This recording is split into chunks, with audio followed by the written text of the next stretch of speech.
ನಮಸ್ತೆ. ನಾನು ನಿಮ್ಮ ಡಾಕ್ಟರ್ ಶಿವಕುಮಾರ್. ಸಮಯ ನಿಜವಾದ ಸಂಪತ್ತು. ಅಂದರೆ time is a real currency ಅಂತ ಹೇಳಕ್ಕೆ ಇಷ್ಟಪಡ್ತೀನಿ. ಏನಪ್ಪ ಅಂತ ಯೋಚಿಸ್ತಾ ಇದ್ದೀರಾ? ಖಂಡಿತವಾಗ್ಲು ಇವತ್ತು ನಾವು ಮಾತಾಡ್ತಾ ಇರೋ ವಿಚಾರ ಟೈಮ್. ಯಾಕೆ ಅಂತ ಹೇಳಿದ್ರೆ, ನೀವು ಹಣವನ್ನು ಗಳಿಸ್ಬೋದು. ಆದರೆ ಇವತ್ತು ನಾವು ಏನು ಮಾಡ್ತಾ ಇದ್ದೀವಿ ಅಂದರೆ, ನಾವು ಪ್ರತಿಯೊಬ್ಬರು ಹಣ ಗಳಿಸುವಂಥ ರೇಸ್ನಲ್ಲಿದ್ದೀವಿ ಅಲ್ವಾ? ಆದರೆ ನಿಜವಾದ ಸಂಪತ್ತು ಹಣಕ್ಕಿಂತ ಹೆಚ್ಚಾಗಿ ನಮ್ಮ ಸಮಯ ಅಂತ ಹೇಳಕ್ಕೆ ಇಷ್ಟಪಡ್ತೀನಿ. ಹೇಗಪ್ಪ ಅಂತ ಹೇಳ್ತೀರಾ? ನಾವು ನಮ್ಮ ಸಮಯವನ್ನು, ಅಂದರೆ ಆ ಸಮಯ ಇವತ್ತಿದ್ದು ನಾಳೆ ಮತ್ತೆ ಬರಲ್ಲ ನಮಗೆ. ಯಾಕೆ ಅಂತ ಹೇಳಿದ್ರೆ, ನೀವೇ ಯೋಚನೆ ಮಾಡಿ, ನಾವು ಯಾವತ್ತು ಹುಟ್ಟಿರ್ತೀವಿ ಆ ಸಮಯ ಮತ್ತೆ ನಮಗೆ ಸಿಗುತ್ತಾ ಅಂತ. ಪ್ರತಿ ವರ್ಷ ಬರ್ತ್ಡೇನ ನಾವು ಸೆಲೆಬ್ರೇಟ್ ಮಾಡ್ಕೋತೀವಿ, ಹೌದಲ್ವಾ? ಆದರೆ ನಮ್ಮ ಫಸ್ಟ್ ಡೇ ಇತ್ತಲ್ಲ, ಆ ಡೇ ನಮಗೆ ಸಿಗುತ್ತಾ? ಖಂಡಿತವಾಗ್ಲೂ ಇಲ್ಲ ಅಲ್ವಾ? ಸೊ ಆ ವಿಚಾರಕ್ಕಾಗಿ ನಾ ಹೇಳಿದ್ದು time is a real currency ಅಂತ. ಆಯ್ತಾ?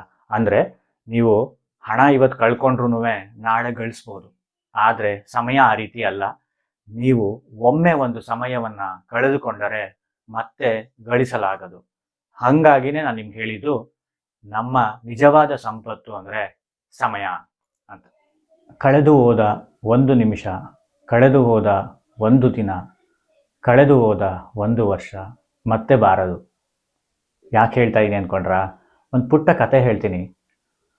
ಒಂದು ಹಳ್ಳಿನಲ್ಲಿ ರಾಮಪ್ಪ ಅಂತ ವ್ಯಕ್ತಿ ಇದ್ದ. ಅವನಿಗೊಬ್ಬ ಪುಟ್ಟ ಮಗ ಇದ್ದ. ಈ ರಾಮಪ್ಪ ರೈತ. ಪ್ರತಿ ಸರಿ ಈ ಪುಟ್ಟ ಮಗು ಹೋಗಿ ರಾಮಪ್ಪನ ಕೇಳ್ತಾ ಇತ್ತು, ಬಾ ನನ್ನ ಜೊತೆ ಆಟ ಆಡು, ಬಾ ನನಗೆ ಕತೆ ಹೇಳು ಅಂತ ಹೇಳ್ತಾ ಇತ್ತು.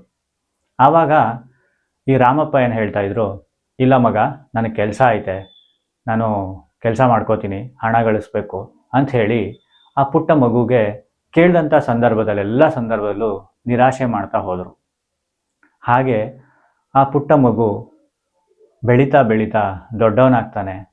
ಹಳ್ಳಿಯಿಂದ ಪಟ್ಟಣಕ್ಕೆ ವಿದ್ಯಾಭ್ಯಾಸಕ್ಕೆ ಹೋಗ್ತಾನೆ. ವಿದ್ಯಾಭ್ಯಾಸನೂ ಮುಗಿಸ್ಕೊಳ್ತಾನೆ. ಎಲ್ಲ ಆಗತ್ತೆ.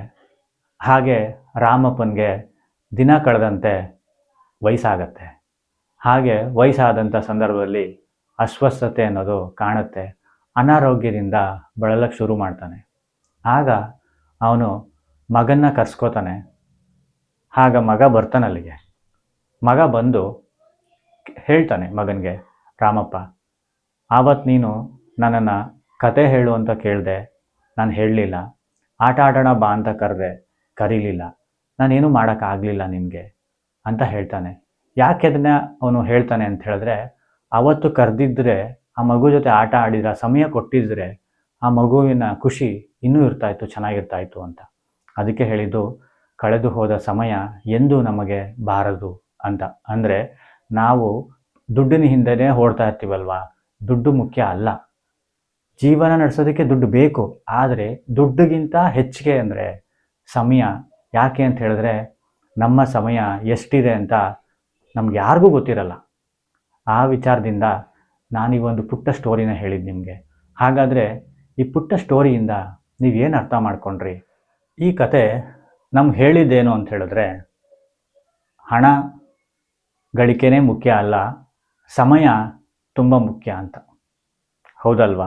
ಹಾಗಿದ್ದರೆ ನಾವು ಹಣ ಗಳಿಸೋದನ್ನೇ ಕಾಯಕ ಮಾಡಿಕೊಳ್ಳದೆ, ನಮ್ಮಲ್ಲಿರುವಂಥ ಸಮಯವನ್ನು ನಾವು ಹೇಗೆ ಬಳಸಬೇಕು, ಎಲ್ಲಿ ಬಳಸಬೇಕು ಅನ್ನೋದು ತುಂಬ ಮುಖ್ಯ ಆಗತ್ತೆ.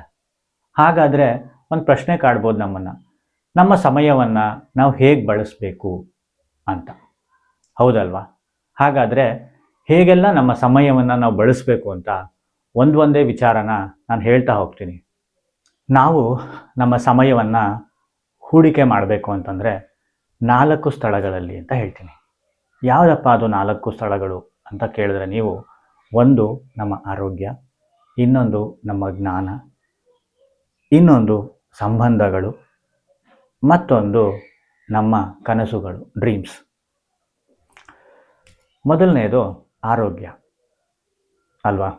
ಆರೋಗ್ಯ ತುಂಬಾ ಮುಖ್ಯ. ಪ್ರತಿಯೊಬ್ಬರು ಹೆಲ್ತ್ ಇಸ್ ವೆಲ್ತ್ ಕೇಳಿರ್ತೀವಲ್ವಾ? ಅವ್ರ ಹೆಲ್ತ್ ಇಸ್ ವೆಲ್ತ್ ಅಂತ ಹೇಳ್ತೀವಿ, ಕೇಳಿಸ್ಕೊಂಡಿರ್ತೀವಿ. ಅವ್ರ ವೆಲ್ತ್ಗೆ ಕರೆಕ್ಟಾಗಿ ನೋಡ್ಕೋತಿದೀವ ಗೊತ್ತಿರಲ್ಲ ನಮಗೆ. ಯಾಕಂದರೆ ಈ ಒಂದು ಯಾಂತ್ರಿಕ ಬದುಕಿನಲ್ಲಿ ಹಂಗೆ ಆಗೋಗಿರುತ್ತೆ. ಅದು ಯಾರ್ದು ತಪ್ಪು ಅಂತ ಹೇಳಲಿಕ್ಕೆ ಬರಲ್ಲ. ಆದರೆ ಆರೋಗ್ಯದ ಕಡೆ ನಾವು ಗಮನ ಹರಿಸಬೇಕು, ಅದಕ್ಕೆ ಸಮಯವನ್ನು ಕೊಡಬೇಕು. ಅಂದರೆ ಬೆಳಗ್ಗೆ ಎದ್ದ ತಕ್ಷಣ ಧ್ಯಾನ ಮಾಡೋದಿರ್ಬೋದು, ಯೋಗ ಮಾಡೋದಿರ್ಬೋದು, ವ್ಯಾಯಾಮ ಮಾಡೋದಿರ್ಬೋದು. ಅಂದರೆ ನಿಮ್ಮ ಬಾಡಿಗೆ ಎಷ್ಟು ಅವಶ್ಯಕತೆ ಇರುತ್ತೆ ಅಷ್ಟು ಸಮಯ ಕೊಡುವಂಥದ್ದು. ಅದಕ್ಕೆ ನೀವು ಹೋಗಬೇಕು ಅಂತಲ್ಲ, ನಿಮಗೆ ಅವಶ್ಯಕತೆ ಇರುವಷ್ಟು ಸಮಯವನ್ನು ನೀವು ಮೀಸಲಾಗಿಡಬೇಕು ನಿಮ್ಮ ಆರೋಗ್ಯಕ್ಕೋಸ್ಕರ. ಅಲ್ಲಿ ಹೂಡಿಕೆಯನ್ನು ಮಾಡಬೇಕು ಅಂತ ಹೇಳ್ತೀನಿ. ಎರಡನೆಯದು ಜ್ಞಾನ, ಅಂದರೆ ಎಜುಕೇಷನ್ ಅಥವಾ ನಾಲೆಡ್ಜ್ ಗಳಿಸ್ಬೇಕು ಅಂತ ಹೇಳ್ತೀವಿ. ಅಲ್ಲಿ ಸಮಯವನ್ನು ಕೊಡಬೇಕು. ಯಾವ ರೀತಿಯ ಎಜುಕೇಷನ್? ಒಂದು ಒಳ್ಳೆಯ ವಿಚಾರಗಳ ಬಗ್ಗೆ ಎಜುಕೇಷನ್ ಪಡ್ಕೊಳ್ಳುವಂಥದ್ದು, ಒಂದು ಒಳ್ಳೆಯ ಸ್ಕಿಲ್ಗಳನ್ನು ಕಲ್ತ್ಕೊಳ್ಳುವಂಥದ್ದು, ಆ ಕಲ್ತಿರುವಂಥದ್ದನ್ನು ಬೇರೆಯವರಿಗೆ ಹೇಳ್ಕೊಡುವಂಥದ್ದು. ಇಲ್ಲಿ ನಮ್ಮ ಸಮಯವನ್ನು ಹೂಡಿಕೆ ಮಾಡಬೇಕು ಅಂತ ಹೇಳ್ತೀನಿ. ಮತ್ತು ಇನ್ನೂ ತುಂಬ ಮುಖ್ಯವಾದಂಥದ್ದು ಅಂದರೆ ಪ್ರತಿಯೊಬ್ಬರ ಜೀವನದಲ್ಲೂ ಸಂಬಂಧಗಳು, ಅಂದರೆ ತಂದೆ ತಾಯಿ ಇರ್ಬೋದು, ಸ್ನೇಹಿತರಿರ್ಬೋದು, ನಮ್ಮ ಜೊತೆ ವರ್ಕ್ ಮಾಡುವಂಥ ಕೊಲೀಗ್ಸ್ ಇರ್ಬೋದು, ಎಲ್ಲರೂ ಈ ಸಂಬಂಧಗಳು ತುಂಬ ಮುಖ್ಯ ಆಗುತ್ತೆ. ಹಾಗೆ ಫ್ರೆಂಡ್ಸ್ಗಳು, ಎಲ್ಲದಕ್ಕೆ ಇನ್ನೂ ಹೆಚ್ಚಿಗೆ ಅಂದರೆ ಫ್ರೆಂಡ್ಸ್ಗಳು ಅಲ್ವಾ? ಯಾಕೆ ಅಂತ ಹೇಳಿದ್ರೆ ಈ ಎಲ್ಲ ಸಂಬಂಧಗಳಿಗೂ ನಾವು ಸಮಯವನ್ನು ಕೊಡಬೇಕಾಗತ್ತೆ. ಹಾಗಾಗಿ ಆ ಸಮಯ ನೀವು ಎಷ್ಟು ಕೊಡ್ತೀರಾ ಅಷ್ಟು ನಿಮ್ಮ ಸಂಬಂಧಗಳು ಗಟ್ಟಿಯಾಗಿರುತ್ತೆ. ಉದಾಹರಣೆಗೆ ನೀವು ಮಗುವಿನ ಜೊತೆ ಟೈಮ್ ಸ್ಪೆಂಡ್ ಮಾಡಿದ್ರೆ ಆ ಮಗು ನಿಮ್ಮ ಒಂದು ಟೈಮ್ನ ಎಕ್ಸ್ಪೆಕ್ಟ್ ಮಾಡ್ತಾ ಇರುತ್ತೆ. ಆವಾಗ ನಿಮಗೂ ಅದ್ರಲ್ಲಿ ಖುಷಿ ಸಿಗುತ್ತೆ ಅಲ್ವಾ?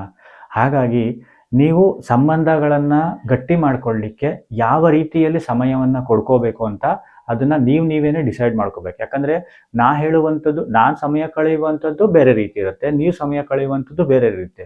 ಉದಾಹರಣೆಗೆ ನಾನು ಕೆಲಸ ಮುಗಿಸಿ ಬಂದ ನಂತರ ನನ್ನ ಒಂದು ಅಕಾಡೆಮಿ ಇದೆ, ಹೋಗ್ತೀನಿ, ಮಕ್ಕಳುಗಳ ಜೊತೆ ಟೈಮ್ ಸ್ಪೆಂಡ್ ಮಾಡ್ತೀನಿ. ಇದು ನಾನು ಸಮಯ ಕೊಡುವಂಥದ್ದು, ನನ್ನ ಸಂಬಂಧ. ಅದು ಮತ್ತು ಮನೆಗೆ ಬರ್ತೀನಿ, ಪೇರೆಂಟ್ಸ್ ಜೊತೆ ಟೈಮ್ ಸ್ಪೆಂಡ್ ಮಾಡ್ತೀನಿ, ನನ್ನ ಸಂಬಂಧ. ಆ ರೀತಿ ನಾನು ಫ್ರೆಂಡ್ಸ್ ಜೊತೆ ಹೋಗ್ತೀನಿ, ಟೈಮ್ ಸ್ಪೆಂಡ್ ಮಾಡ್ತೀನಿ, ಬರ್ತೀನಿ. ಇದು ನನಗೆ ಬಂದಿದ್ದು. ನಿಮಗೆ ಹೇಗೆ ಕೊಡಬೇಕು ಅನಿಸುತ್ತೆ ಸಂಬಂಧಗಳನ್ನ ಗಟ್ಟಿ ಮಾಡ್ಕೊಳ್ಳಿಕ್ಕೆ. ಯಾಕಂದರೆ ಸಮಯ ತುಂಬ ಮುಖ್ಯ ಪ್ರತಿಯೊಬ್ಬರಿಗೂ. ಹಾಗಾಗಿ ಸಂಬಂಧಗಳಲ್ಲೂ ಸಮಯ ಕೊಡೋದನ್ನು ನಾವು ತಿಳ್ಕೋಬೇಕು, ಅದನ್ನು ಪ್ರಾಕ್ಟೀಸ್ ಮಾಡ್ಕೋಬೇಕು ಅಂತ ಒಂದು ಹೇಳೋಕ್ಕೆ ಇಷ್ಟಪಡ್ತೀನಿ. ಇನ್ನೆಲ್ಲದಕ್ಕಿಂತ ಹೆಚ್ಚಿಗೆ ಕೊನೆಯದು ಕನಸು. ನಮ್ಮ ಕನಸು, ನಾವು ಕಾಣುವಂಥ ಡ್ರೀಮ್ಸ್, ಅದನ್ನು ಅಚೀವ್ ಮಾಡಬೇಕು. ಅಂದರೆ ನಾವು ಇವತ್ತು ಅಚೀವ್ ಮಾಡಬೇಕು ನಮ್ಮ ಡ್ರೀಮ್ಗಳನ್ನು ಅಂತ ಹೇಳಿದ್ರೆ ನಾವು ಅದಕ್ಕೆ ವರ್ಕ್ ಮಾಡಬೇಕು, ಅದಕ್ಕೆ ಸಮಯವನ್ನು ಕೊಡಬೇಕು. ಉದಾಹರಣೆಗೆ ಈಗ ನೀವೇನೋ ಒಂದು ವಿಚಾರ ತಿಳ್ಕೊಬೇಕಂತ ಅಂದ್ಕೊಳ್ಳಿ, ಒಂದು ಸ್ಕಿಲ್ನ ಕಲ್ತ್ಕೋಬೇಕು ಅಂತ. ಈಗ ಯಾವುದೋ ನಿಮಗೆ ಕಂಪ್ಯೂಟರ್ ಬಳಸೋಕ್ಕೆ ಬರಲ್ಲ, ಕಂಪ್ಯೂಟರ್ ಬಳಸೋದನ್ನ ನೀವು ಕಲ್ತ್ಕೋಬೇಕು ಅಂತ ಹೇಳಿದ್ರೆ ಅದಕ್ಕೆ ನೀವು ಸಮಯವನ್ನು ಕೊಡಬೇಕು. ನಾವು ಎಲ್ಲರೂ ಹೇಳ್ತೀವಿ ನಾರ್ಮಲ್ ಆಗಿ ಏನಾದರೂ ಟೈಮ್ ಇಲ್ಲ ಅಂತ ಹೇಳ್ತೀವಿ. ಯಾರ ಹತ್ರ ಟೈಮ್ ಇದೆ ಹಾಗಾದರೆ? ಪ್ರಶ್ನೆ ಮಾಡ್ಕೊಳ್ಳೋದಾದರೆ ಹೌದಲ್ವಾ? ಹಾಗಿದ್ದಾಗ ನೀವು ಯೋಚನೆ ಮಾಡಿ, ಪ್ರತಿಯೊಬ್ಬರಿಗೂ 24 ಗಂಟೆನೇ ಇರೋದು, ಪ್ರತಿಯೊಬ್ಬರಿಗೂ 365 ದಿನವೇ ಇರೋದು, ಒಬ್ಬರಿಗೂ ವಾರದಲ್ಲಿ 7 ದಿನ ಏನು ಬರುತ್ತೆ, 7 ದಿನವೇ ಬರೋದು ಅಲ್ವಾ? ಎಲ್ಲರದ್ದು ಹಾಗೆ ಇರುವಾಗ ಇಲ್ಲಿ 1% ಜನದ ಹತ್ರ ತುಂಬ ಅಧಿಕವಾದಂಥ ಹಣ, ಟೈಮ್ ಇದೆ. ಇನ್ನು 99% ಜನದ ಹತ್ರ ಹಣ ಇಲ್ಲ, ಟೈಮೂ ಇಲ್ಲ. ಆ ರೇಸ್ನಲ್ಲೇ ಓಡ್ತಾ ಇರ್ತೀವಿ ನಾವು, ಹೌದಲ್ವಾ? ಸ್ವಲ್ಪ ಯೋಚನೆ ಮಾಡಿ, ಈ 4 ವಿಚಾರಗಳ ಬಗ್ಗೆ ನಿಮ್ಮ ಸಮಯವನ್ನು ಹೂಡಿಕೆ ಮಾಡೋದಕ್ಕೆ ಪ್ರಾರಂಭಿಸಿ ಅಂತ ಹೇಳಕ್ಕೆ ಇಷ್ಟಪಡ್ತೀನಿ. ಯಾಕೆ ಅಂತಂದರೆ ಸಮಯಕ್ಕಿಂತ ದೊಡ್ಡ ಸಂಪತ್ತು ಯಾವುದೂ ಇಲ್ಲ. ನಾವು ಕಳೆಯುವಂಥ ಸಮಯ ಅಂದರೆ ಒಳ್ಳೆಯ ವಿಚಾರಗಳಲ್ಲಿ, ಒಳ್ಳೆಯ ವ್ಯಕ್ತಿಗಳ ಜೊತೆ ನಾವು ಟೈಮ್ನ ಸ್ಪೆಂಡ್ ಮಾಡಿದಾಗ ನಮ್ಮ ಒಂದು ಬದುಕು ಸಾರ್ಥಕವಾಗುತ್ತೆ ಅಂತ ಹೇಳಕ್ಕೆ ಇಷ್ಟಪಡ್ತೀನಿ. ಈ ಒಂದು ವಿಚಾರ ನಿಮಗಿಷ್ಟ ಆಗಿದ್ದರೆ ಅದನ್ನು ಶೇರ್ ಮಾಡಿ. ಯಾಕೆ ಅಂತ ಹೇಳಿದ್ರೆ ಒಳ್ಳೆಯ ವಿಚಾರಗಳು ಶೇರ್ ಆಗಬೇಕು.